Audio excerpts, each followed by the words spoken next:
One day, lots of people came to hear Jesus talk, and he told them a story. There was once a man who had 2 sons.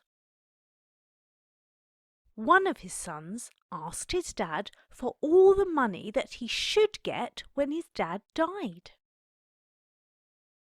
This made his dad sad, but he gave his son the money. The son took all the money and travelled to a city far away.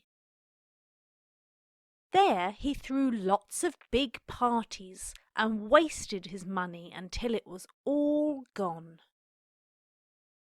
When he had nothing left, there was a famine in that country, so there was nothing to eat. The son had to get a job feeding pigs. He was so hungry that even the pigs' food looked good to him. He remembered that the people on his father's farm always had enough to eat, so he decided to go home.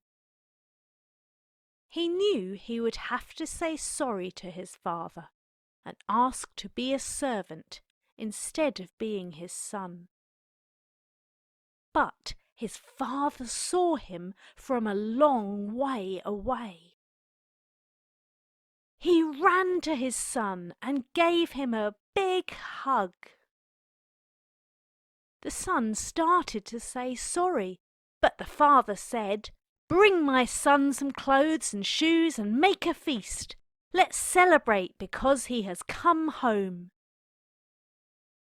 When the other son came home, he heard the noise and found out that his brother was back.